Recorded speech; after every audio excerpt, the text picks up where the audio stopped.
Glad to have you back. And on to the next one. Daily, there are reports on newspaper pages that show the length of people would go rather to make extra cash. Now, the rising cases of child theft and sales are a sad reminder of the abysmal state of societal regard and respect for the rights of the Nigerian child. Unfortunately, some of these children are exploited by family members who are meant to be the first line of protection for them. Well, the most recent case happened in Imo State, where a woman was attacked and her 2 children stolen and then sold for about 1.1 million naira.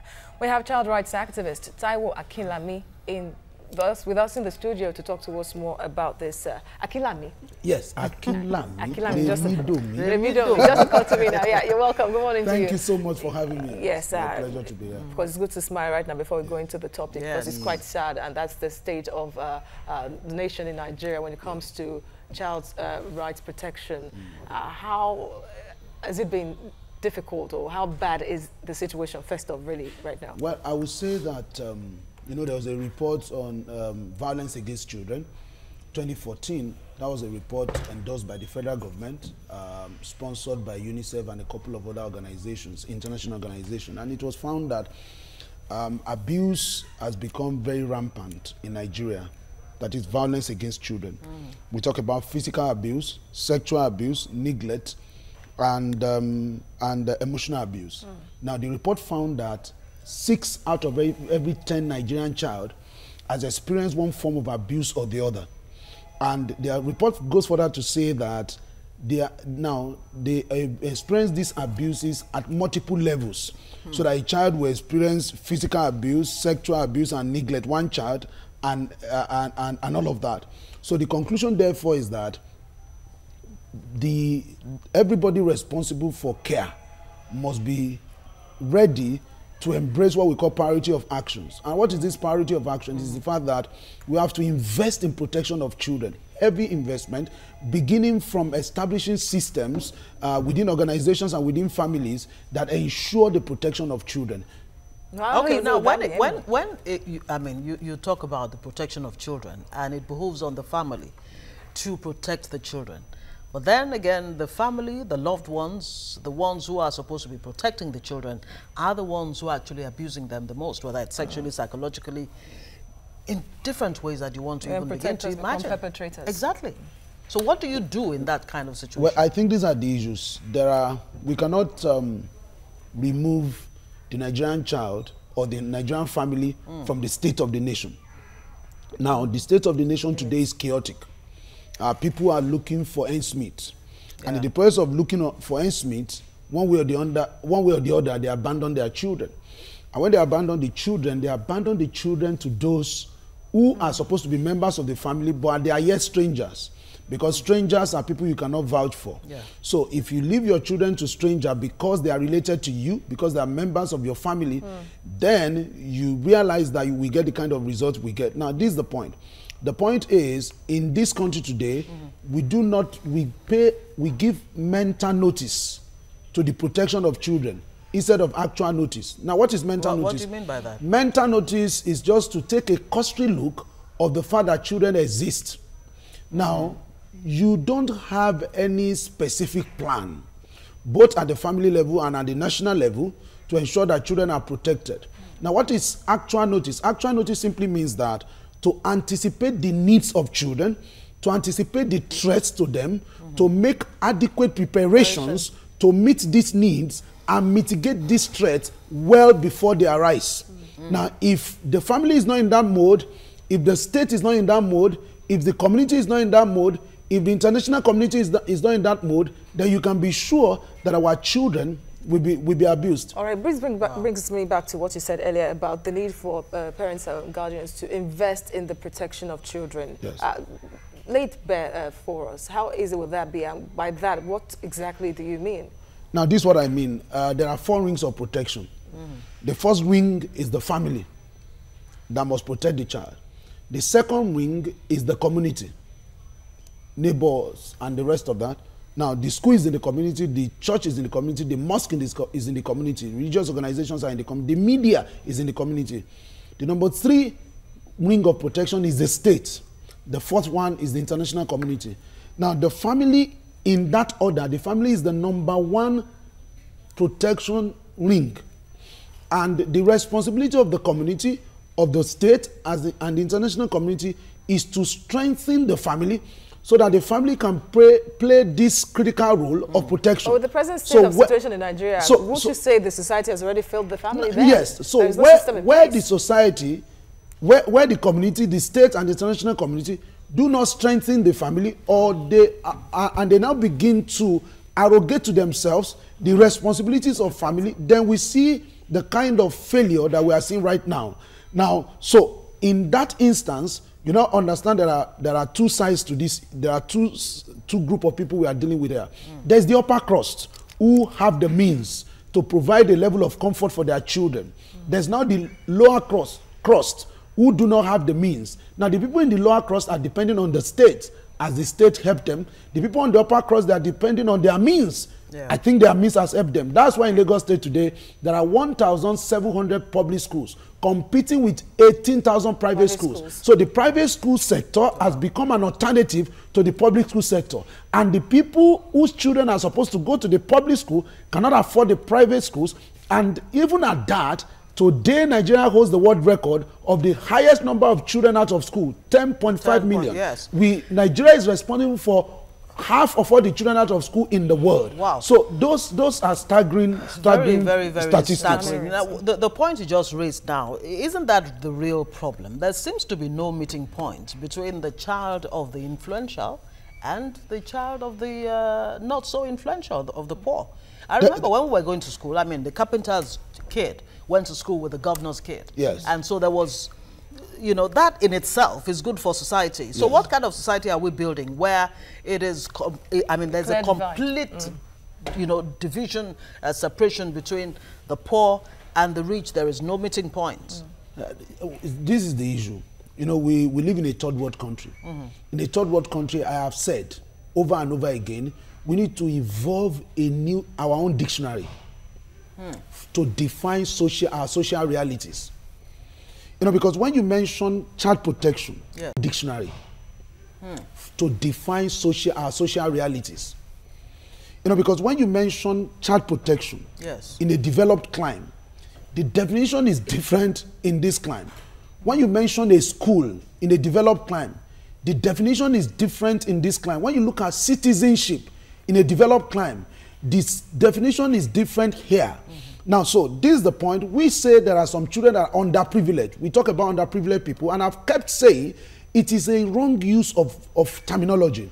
Nigeria does not have underprivileged people, and we do not have underprivileged children. What do we have? And this is what I mean. For you to enjoy privilege or to ask for privilege, it means all of your rights have been met. Now, when your rights are not met, what are these people we call underprivileged? For example, children who live on Dustbin Estate in Ajegule, we call them underprivileged. Why? Because they lack access to shelter, access to education, access to health, access to good food. That's what they lack. All of those things are rights. That is what they are denied of. Yes. So who are these people we call underprivileged? They are the denied, the neglected, the hoi polloi, the hewers of wood and drawers of water, people who are whose greatest possession should be the citizenship of their country, but yet they are treated like second-rated people in their own country. So therefore, going forward, I agree with you that the dichotomy is different.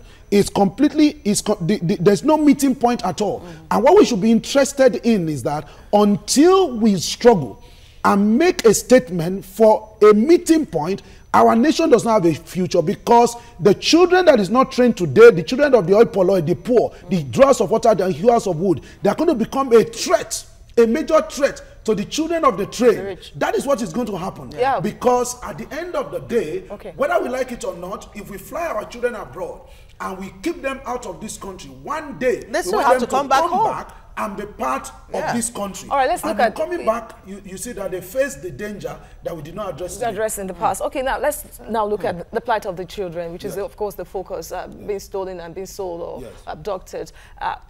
Even the rich do not even have the guarantee that their children are well protected, despite the amount of money they spent. They're still spending, because we had a popular case in the past where a family contracted a maid, and then when the parents went to work, she kidnapped the children. It was quite, it was everywhere. Then the news was in the public space. The TVC news covered this as well. And that is almost the situation most of the time. You have commercial drivers or private drivers kidnapping the children of their bosses. So it seems that it's not even about money, really, when it comes to adequately providing good care, protection for the children. Well, I think this is the issue.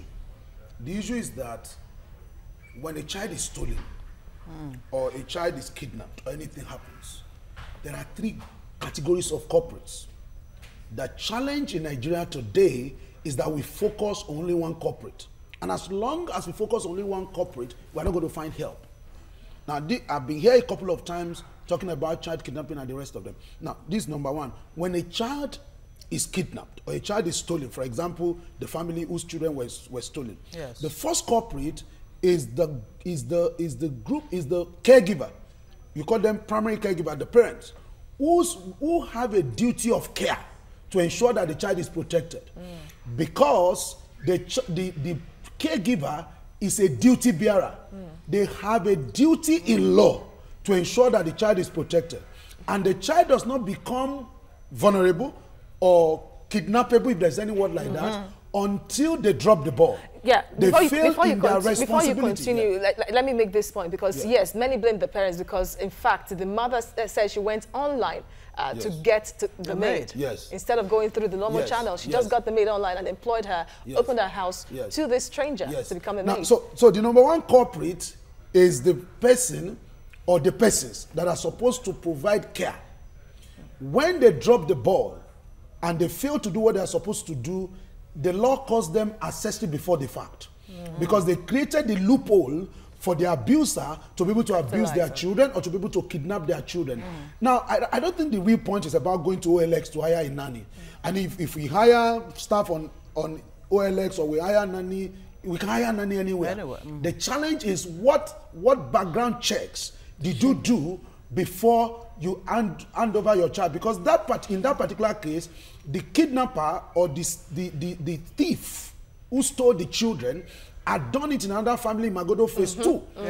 And around it was all over. Now, he put another advert up again. Now, if that family has done proper background check, what we don't understand is that when our children are stolen, when things don't go as we plan, there's no amount of comfort that can redeem what has gone wrong in terms of the psychological pain we go through and all of that. Now, if they were able to reverse the hand of time, they would have preferred to either ask for a casual leave or something and be with that child until they find somebody they can vouch for. Now, the second culprit is the actual offender who capitalizes on the loophole created by the primary caregiver and abuse the child. Now, this is the point. Crime cannot happen except there's security breach. Now, a criminal may be willing to commit a crime, but if the possibility of escape is not there, if the crime is not rewarding, how is it going to become rewarding? If it's highly rewarding, if the process of committing crime is so cheap, all you just need to do is put on an advert on the internet and somebody hires you and bring you in, and from there you can be demanding for 20 million, 25 million, 50 million, and I mean, it becomes very cheap. Now, the third category of abuser, of culprit, is the one who is aware that a child is being abused, who is aware of the plot and keeps quiet and does nothing about it. Now, unfortunately, in our society today, when a child is stolen or a child is sexually molested, we focus only on the perpetrator. So we begin to parade the perpetrator. Look at this recent case of a man who went to service an AC in a house and ended up raping a 7-year-old girl. So this is the question. Where was the mom? Where was the dad? Who was in charge of that child? So now, who are the people being paraded today? What you just raised It is only the Tamoku staff. Sorry. All right. Okay. Well, you did it. You did it. Now that you've raised all of this, and you have left out the most important element, which is the government. You pointed at the fact that government does not even provide the economic or whatever environment that is required for families to actually be indeed the protector of their own children. Now, there's another dimension to this child theft that we're talking about, the commercialization of childbearing. You have more and more young women actually deciding by themselves to have babies because they know there is a buyer out there. Yes. That is another dangerous trend that is a ticking time bomb. Yes. Now, let me say that government has a role, a major role, and the people have a role. Government does not provide electricity. We don't live in darkness. We find alternative for it. Government has not provided schools. We didn't put our children at home. We created an alternative. Government has not provided security. We didn't leave our gates open. We provided vigilante and a group of people to work with us. Now, if we do it for every other thing, particularly for the upper crust, why don't we want to do it when it comes to our precious children? So the culpability cannot be left solely at the doors of the government. Government has a role we must not forget, as I've said before, but the caregiver have a role, particularly if they have means. Because with their means, they solve every other problem. It's just this idea of actual notice and mental notice. But many will tell you they don't have the means. So the mother and father have to go out to work, for example, because of economic challenges and all of that. Yes. And then to quickly add to that, there is this latest trend too, crash deaths. Yes. More and more babies. There was a reported one of a Yes, seven-month-old baby who was force-fed. This is the issue. Who do you blame for taking a 7-month-old baby to the crash? Now, what kind of training do people receive before we put them in the crash? The highest training is because you are a granny or you are a mother.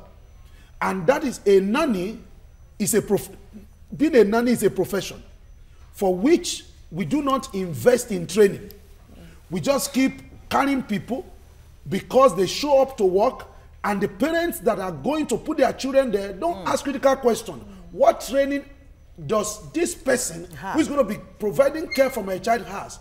Anybody who is trained knows that force-feeding a child is unprofessional. It cannot work. But unfortunately, because we are not trained, you see, for you to work with children, you need knowledge. Knowledge is what to do. You need skill. Skill is how to do it. You need attitude. Attitude is the fortitude to do that which you know you should do. But unfortunately, the school does not know. The parents who are taking their children do not know. And nobody cares to ask any question. And when we even say people should invest in training on the basis of this, they think that what they need to invest in is the school bus. What they need to invest in is the painting of the building. Of course, ignorance is when a child dies in the school happens. now, you begin to understand that protecting a child by providing training for those who become caregivers is more important than the building, is more important than the bus. And unfortunately, ask schools today, bring schools here, ask them what is their budget for training. All right, Taiwo Akinlami, and all of that. I'm tempted to believe that we've not even scratched the surface. We really have talked about a lot, but there's still so much to unravel when it comes to the state of the Nigerian child and of course children everywhere in the world. Taiwo Akinlami is a child rights advocate. Thank you so much for joining us on the show. All right.